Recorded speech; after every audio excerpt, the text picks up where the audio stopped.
আসসালামু আলাইকুম। এখন শুনবেন সংবাদ শিরোনাম। প্রায় শেষের দিকে কাঙ্ক্ষিত জয়ের অনেকটাই অর্জন করেছে যুক্তরাষ্ট্র, দাবি ট্রাম্পের। অতিরঞ্জিত বলছে ইরান। কমার আভাসে বিশ্ববাজারে নিম্নমুখী তেলের দাম। ঢাকায় পাম্পের বাইরে যানবাহনের দীর্ঘ সারি। টাইমে আসছিলাম, নিতে পারিনি। আজকেও আসছি, তাও জানি না যে আসলে নিতে পারবো কিনা। ঋণ কার্যক্রম নিয়ে ঈদের পরেই প্রধানমন্ত্রীর সাথে উচ্চ পর্যায়ের প্রতিনিধি দলের বৈঠক। সব শর্ত পূরণ কঠিন, মত বিশ্লেষকদের। উত্তক্তের প্রতিবাদ করে প্রাণ হারানো জাকির হোসেনের খুনিরা ধরা ছোঁয়ার বাইরে নাটোরে এক অভিভাবককে বেধড়ক পিটিয়েছে বখাটেরা। এতক্ষণ শুনছিলেন সংবাদ শিরোনাম, এবারে শুনবেন বিস্তারিত। এই অর্জন করে ফেলেছে যুক্তরাষ্ট্র। যুদ্ধ প্রায় শেষের দিকে বলে মন্তব্য করেছেন মার্কিন প্রেসিডেন্ট ডোনাল্ড ট্রাম্প। দাবি করেন এরই মধ্যে ইরানের ড্রোন ও ক্ষেপণাস্ত্র সক্ষমতা প্রায় ধ্বংস হয়ে গেছে। তবে ট্রাম্পের এই মন্তব্যের তীব্র প্রতিক্রিয়া জানিয়েছে ইরানের বিপ্লবী গার্ড IRGC। ট্রাম্পের দাবিকে অতিরঞ্জিত আখ্যা দিয়ে বাহিনীর মুখপাত্র ব্রিগেডিয়ার জেনারেল আলী মোহাম্মদ বলেছেন, যুদ্ধ কবে শেষ হবে তা নির্ধারণ করবে তেহরান, ওয়াশিংটন নয়। ইরানের বিরুদ্ধে সামরিক অভিযানে বড় ধরনের অগ্রগতির দাবি করেছেন মার্কিন প্রেসিডেন্ট ডোনাল্ড ট্রাম্প। যুক্তরাষ্ট্রের হামলায় ইরানের ড্রোন ও ক্ষেপণাস্ত্র সক্ষমতা প্রায় ধ্বংস হয়ে গেছে বলেও জানান তিনি। হোয়াইট হাউসে সাংবাদিকদের সঙ্গে কথা বলতে গিয়ে ট্রাম্প বলেন, ইরানের বিভিন্ন স্থাপনায় 2000 পাউন্ডের বোমা ফেলেছে মার্কিন B-2 বোমারু বিমান। এতে বহু মিসাইল লঞ্চার ধ্বংস হয়েছে এবং অনেকগুলো মাটির নিচেই চাপা পড়েছে। ড্রোন এবং ক্ষেপণাস্ত্র কারখানার ওপর ধারাবাহিক হামলার কথাও জানান। ট্রাম্পের দাবি, যুক্তরাষ্ট্রের হামলায় ইরানের ক্ষেপণাস্ত্র লঞ্চারের সংখ্যা 90%-এরও বেশি কমে গেছে, আর ড্রোন হামলার হার কমেছে প্রায় 83%। But it's all resulting in a 90% decline in আমরা ইরানের কোথায় কোথায় ড্রোন তৈরি হয় সবই এখন জানি এবং একের পর এক সেগুলো ধ্বংস করা হচ্ছে। তাদের মিসাইল লঞ্চার 90%-এর বেশি ধ্বংস হয়ে গেছে। ড্রোন হামলাও প্রায় পুরোপুরি কমে গেছে। well shot. চলমান অপারেশন এপিক ফিউরি খুব দ্রুতই শেষ হবে বলে দাবি করেন ট্রাম্প। বলেন, যুক্তরাষ্ট্র তাদের প্রাথমিক ধারণার চেয়েও সময়সীমায় অনেক এগিয়ে আছে। ইরানের নেতৃত্ব বড় ধরনের আঘাতে জর্জরিত বলে উল্লেখ করেন তিনি। Very soon.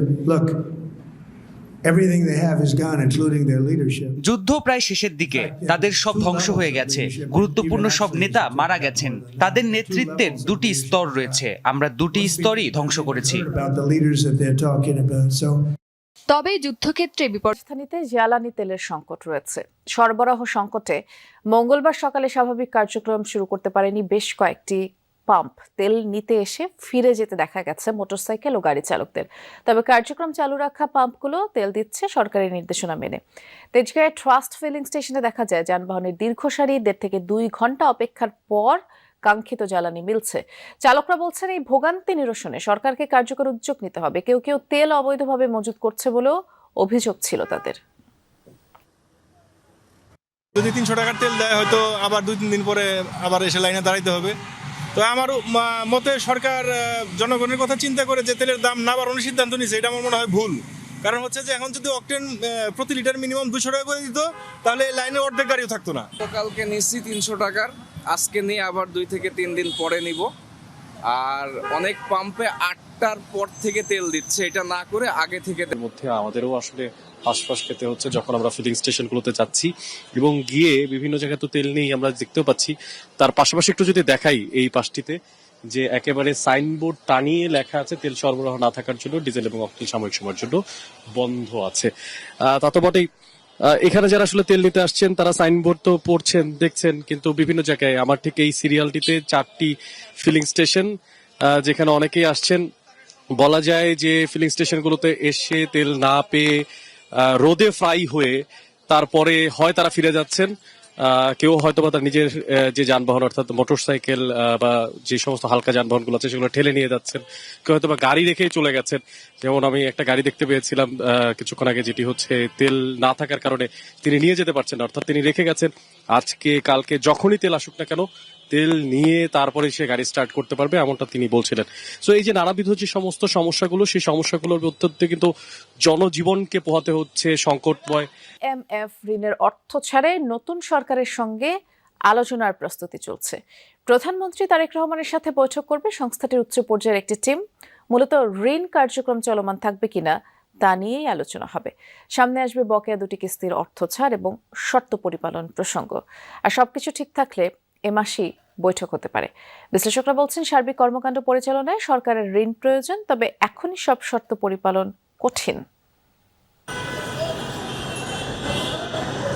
বাংলাদেশের জন্য 2023 সালে $470 কোটি ঋণ অনুমোদন করে IMF। এ পর্যন্ত ছাড় হয়েছে সেই ঋণের 5টি কিস্তি। প্রথমে $470 কোটি ঋণ চুক্তি করে বাংলাদেশ, পরে কিছুটা বৃদ্ধি পায় ঋণের অঙ্ক। এখন মোট ঋণ দাঁড়িয়েছে $550 কোটি। গেল জুন পর্যন্ত ছাড় হয়েছে $360 কোটি। অন্তর্বর্তী সরকারের সময়ে ঋণের দুটি কিস্তির অর্থ ছাড় আটকে দেয় IMF। মূলত নির্বাচিত সরকার পর্যন্ত অপেক্ষা করতে চায় এই ঋণদাতা সংস্থা। তবে অর্থ ছাড় না করার পেছনে কাজ করে শর্ত পূরণ না হওয়ার দিক। অভ্যন্তরীণ আয় বা রাজস্ব আদায়ে তেমন সাফল্য নেই।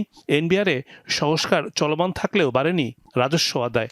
আগের IMF-এর যে মূল শর্তগুলো ছিল তার মধ্যে বড় পরিসরে আমরা যেটা পারিনি সেটা হলো করা হলনের জায়গাটা। তেলের দাম আমার এখন অলরেডি 14-15% বেড়ে গেছে ক্রাইসিস শুরু হওয়ার পর থেকে আর কি। তো সেইটা কিন্তু আমার নতুন করে চ্যালেঞ্জ তৈরি করবে, যে অর্থনৈতিক সংস্কারগুলো আছে এটাকে সামনে কিভাবে নিব। এবং এটা বেশ বড় আকারের একটা ক্ষেত্র, এখানে ব্যাংকিং সেক্টর থেকে শুরু করে সব ধরনের বিষয়গুলো কিন্তু আসবে। নতুন সরকারের সঙ্গে শুরু হচ্ছে আলোচনা। প্রথমে 10 মার্চ প্রধানমন্ত্রীর সঙ্গে বৈঠকের জন্য সময় চায় IMF, তবে তা পিছিয়ে ঈদের পর সময় নির্ধারণ হচ্ছে। আগামী 24 মার্চ আসতে পারে IMF-এর 2 সদস্যের একটি টিম। প্রশ্ন হচ্ছে, ঋণ সহায়তা এখন সরকারের জন্য কতটা প্রয়োজন? বাজেট বাস্তবায়ন করতে গেলে তো তাদের সমর্থন সহায়তা এগুলো সবই লাগবে। আর যদি উত্তক্তের প্রতিবাদ করায় চাঁদপুরের মতলব উত্তরে এক কৃষক বাবাকে পিটিয়ে হত্যার অভিযোগ উঠেছে। স্বজনরা বলছেন, মেয়েকে উত্তক্তের ঘটনায় স্কুলে অভিযোগ করায় ক্ষিপ্ত হয়ে হামলা চালায় অভিযুক্তরা। গুরুতর আহত অবস্থায় 13 দিন চিকিৎসাধীন থাকার পর ঢাকায় মারা যান তিনি। কিন্তু এখনো হামলাকারীদের কাউকে গ্রেফতার করতে পারেনি পুলিশ। একমাত্র উপার্জনক্ষম ব্যক্তিকে হারিয়ে চরম অনিশ্চয়তায় পড়েছে দরিদ্র পরিবারটি। মেয়ের স্কুলে যাওয়ার পথ নিরাপদ করার আকাঙ্ক্ষাই কাল হলো হতভাগ্য এক বাবার। একমাত্র উপার্জনক্ষম ব্যক্তিকে হারিয়ে দিশেহারা পরিবারের সদস্যরা। আহাজারি যেন থামছেই না। চাঁদপুরের মতলব উত্তরের হরিণা গ্রামের বাসিন্দা 5 সন্তানের জনক জাকির হোসেন মিয়াজি কৃষি কাজ করে সংসার চালাতেন। পরিবারের অভিযোগ, জাকিরের 9ম শ্রেণীতে পড়ুয়া মেয়েকে স্কুলে যাওয়া আসার পথে দীর্ঘদিন উত্ত্যক্ত করত স্থানীয় কয়েকজন বখাটে। বিষয়টি জানালে তার বাবা লিখিত অভিযোগ করেন স্কুল কর্তৃপক্ষকে। এরপর থেকেই অভিযুক্ত ফাহিম, শাফিন ও তাদের সহযোগীদের রোষানলে পড়েন জাকির। তারা অনেকজন ডিস্টার্ব করতো।